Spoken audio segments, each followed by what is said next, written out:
Well, you know how waves come in threes, right? Well, here's a wave that showed up in my own life at least 3 times this past week. So I thought I'd share whatever is buzzing about this with you. Levels of Energy. The audiobook I recorded for Fred Dodson is his most life-transformative work by far.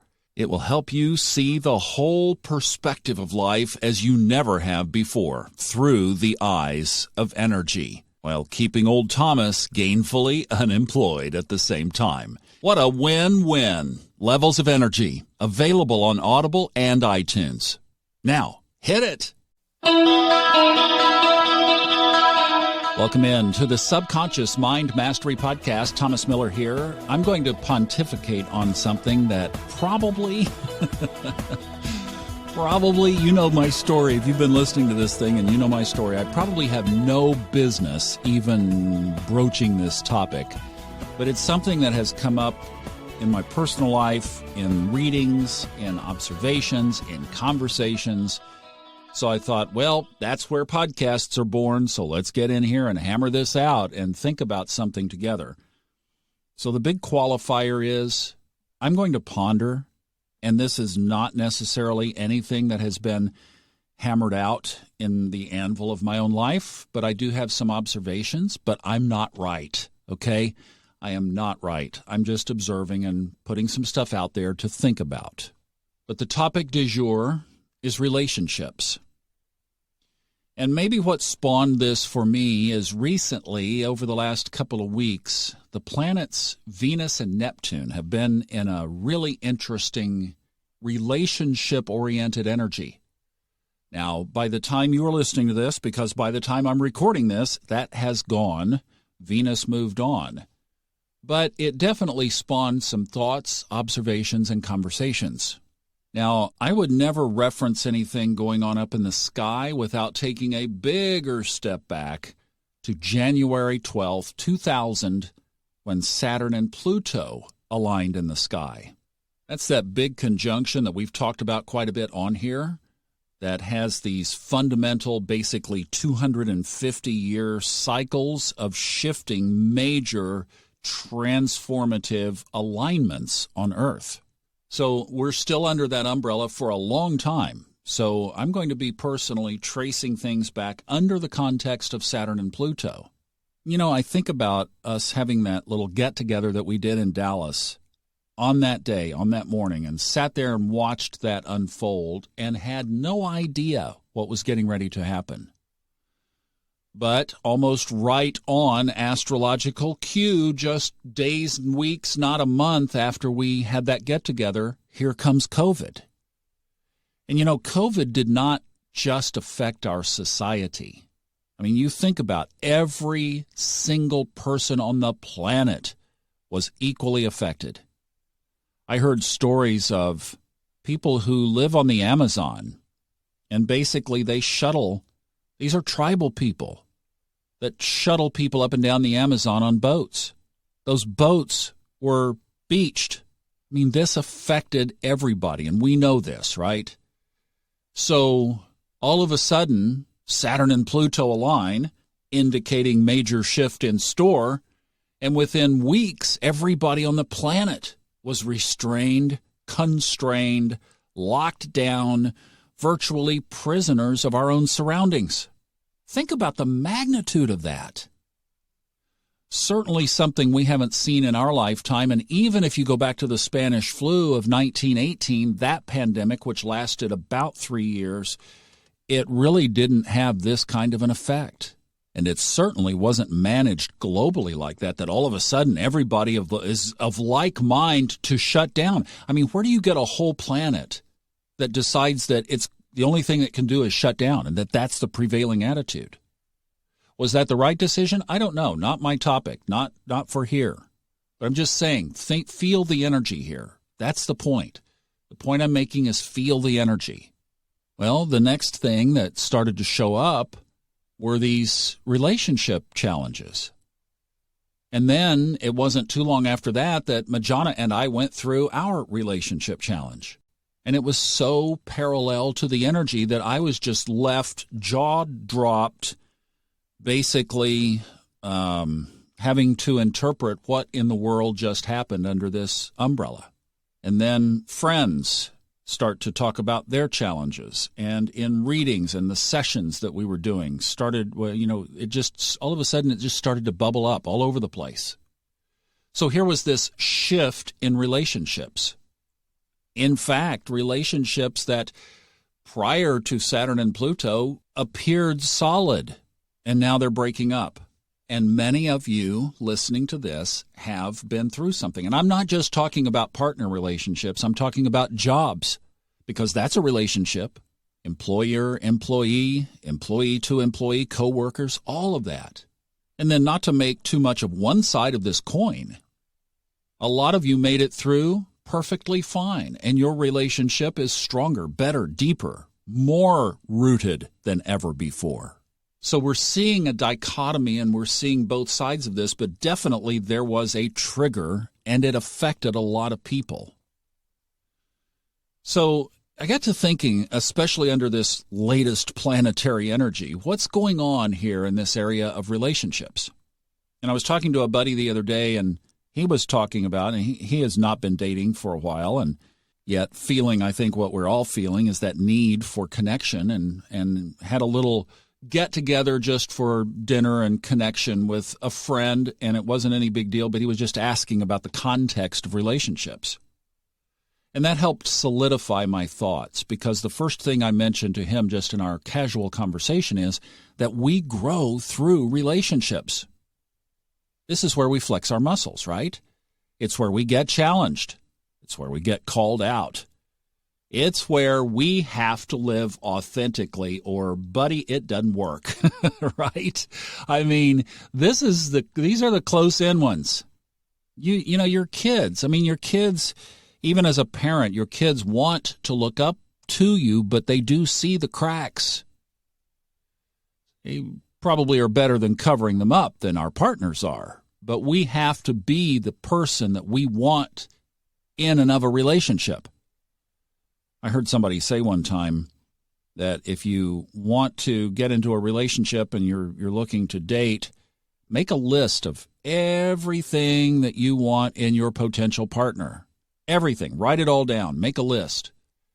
And then when you've done that, become the list. I mean, that's the best advice ever. We can't point a one-sided finger, right? So what we're saying, though, is that we grow through relationships, and over this past year and a half, for a lot of us, that piece has been missing in our lives. So, yes, we're living comfortably now. We've gotten used to the new normal. We're getting back into society. Things are opening back up, various parts of the world. And I realize, in listening, we have podcast listeners all over the world, and various places are at various stages of opening up. But as we are taking steps toward whatever new normal is going to look like, this area of connection and relationship, I think, is becoming a much bigger deal. Even if you already have your partner relationship established, I think we're looking for more connection. Don't you? Don't you feel that? I mean, it's almost like right now, let the pendulum swing back the other way, that we need relationships more than we ever have. And listen, I think guys need guy relationships. Ladies need female lady relationships. So I think this is broadening out as well. I did an interview the other day for my Dallas radio show with a neurologist about Alzheimer's.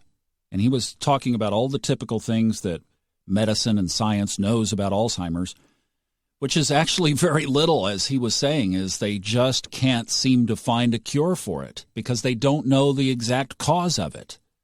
But as we were talking about the prevention, he made a very interesting comment. He went through the typical areas of prevention that we might consider, but then he said being highly social, sociability. And then he said, actually, that one is probably the most important.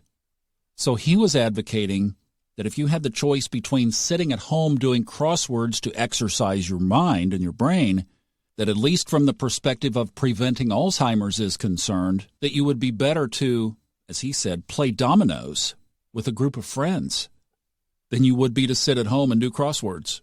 That is huge. But I'm also wondering if the very structure or fabric of relationships might be changing in a way. And here's where I'm going with this, that I think there will always be the need for those one-on-one relationships. We all want that deep soul connection relationship with another person, right? I'm not challenging that or not saying that that's getting ready to be blown up. But I do think, here's my thought, that maybe there's going to be this desire for more group-based or communal connection. In other words, a new dynamic in relationships that brings more of us together. And that certainly fits the energy of Aquarius, where Saturn is now, Jupiter will be for the rest of this year, and Pluto will move in there in 2024 and be there for 20 years. So we're not going to get far away from Aquarian energy in our lives until 2045. So this is going to be big thematic stuff going forward. And this new dynamic that I'm feeling and sensing really conforms to that, because Aquarius is all about large groups of people. It's about your tribe. It's the podcast listeners. For me, Aquarian would be you, the podcast listener community. It's your Facebook friends. It's, if you have an audience or a following, it's them. It's larger groups of people. Or it might be a group of like-minded people who want to live within a close proximity. Because I think that what's happened over the past year and a half is that we realize that we might be stronger together than apart. Now, this has popped up in several different ways. So I moved to North Carolina the early part of April, and almost immediately people started wanting to come visit. I mean, look, I'm a good little Scorpio. I have been in my little shell, under my shoe, under a bed near you for the whole of my life. And I'm not the party house guy. I've got a cousin in Tampa. Boy, she is the gathering spot. Always has been, all of her life. That's like the opposite of me. And all of a sudden, people are wanting to come here. And when they come here, the one comment is about the energy that they feel in this place where I landed, directed by the universe, in early April of 2021, by the way, for those of you listening a long time down the road. Well, I can't tell you how many people have mentioned to me that they've felt some kind of a call to the North Carolina Smoky Mountains. And other people have mentioned that they're thinking about moving here. And a couple of people have even had dreams or visions of a retreat center and communicated those to me. And one person even said when she has this kind of dream, like when this happens, those kinds of things, right? They usually fulfill. So I've already taken some steps toward that, and I'm going to be announcing some stuff here pretty soon that will move that idea forward a little bit, just a little tiny baby step. But it's a move in that direction. And others of you have talked about wanting to come here, and that's kind of what I'm tying together. So, yep, that's coming very soon, actually. But a couple of takeaways that I think that we could lock into our brain, just some things that we can walk away from this time together with, is, again, be aware that we grow through relationships, and that is obviously any kind. So here's the guarding against, because when we go through a bad relationship or we go through a breakup, typically we need time, and that is true. You need time to heal. Point is, don't throw the baby out with the bathwater, especially now, because I think the energy is shifting.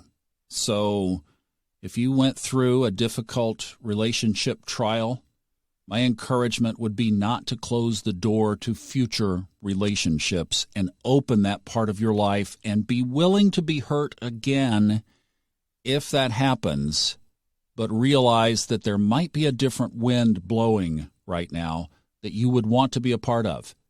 And if you seclude and become sarcastic and become, jaded to what is out there that will hurt you, you might miss a blessing. And kind of on parlay to that is another takeaway is there truly does seem now to be a lot of drama out there. It's the kind of stuff that has been the stories behind the breakups that I've been hearing. Well, that certainly is part of the disruption. It's part of the breaking apart what doesn't serve. If we were going to tear down a piece of property on the corner up here and build a new multi-use, COVID-friendly, outdoor-based community gathering, working, eating place, but it's all based on like a center area, and maybe there are open little restaurants and shops around it, but you could get in them. You could get your food over there and then come in the middle to eat and to gather. Wouldn't that be kind of cool? See, that's the kind of thing I'm talking about. Well, if there was an old warehouse building on that spot that we wanted to put this, we would have to tear down that warehouse building.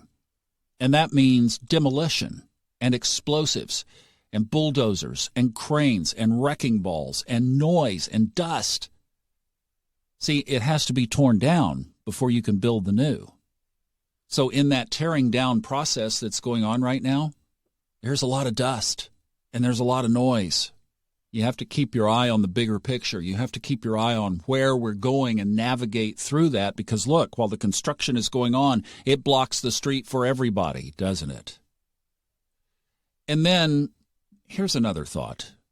If there is a relationship in your world that is no longer, learn the lessons.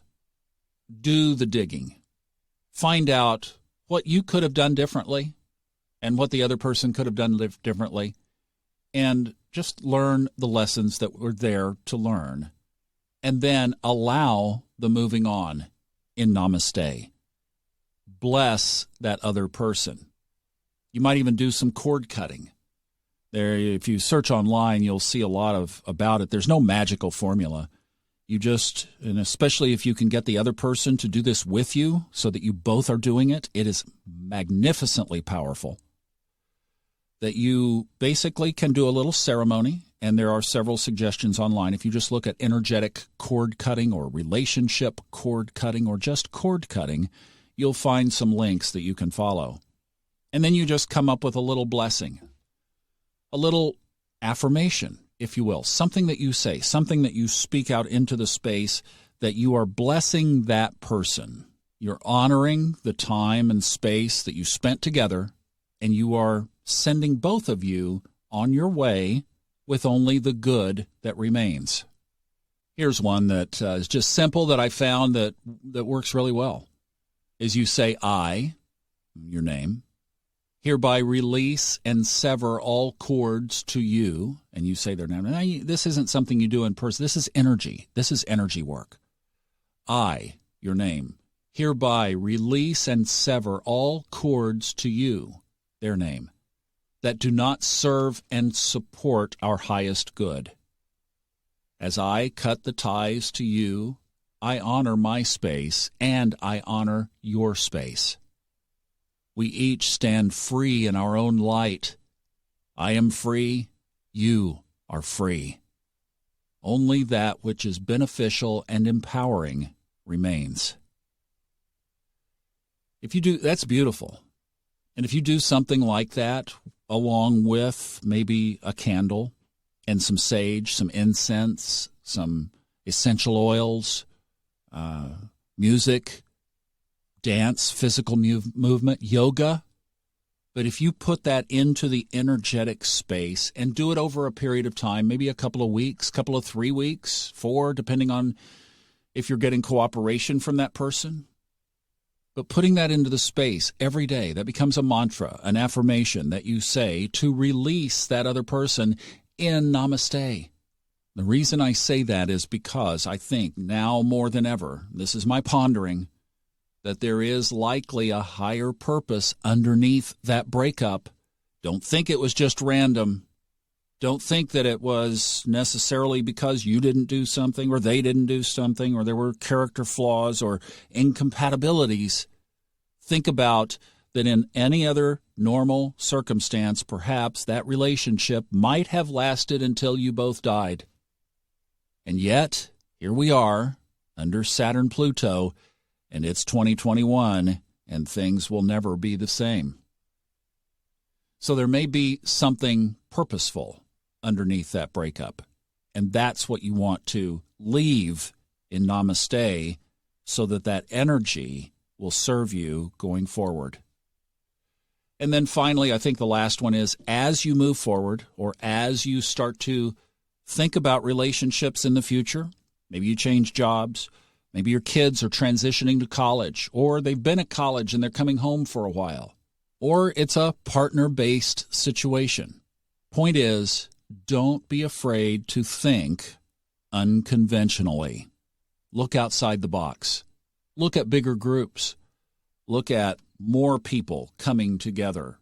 Maybe it's more friendship across a greater area, and then out of that, maybe a one particular relationship unfolds.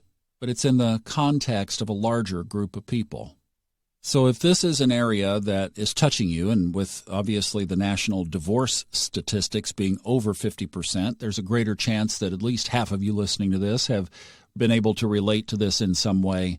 I hope these points help. Thanks so much for listening.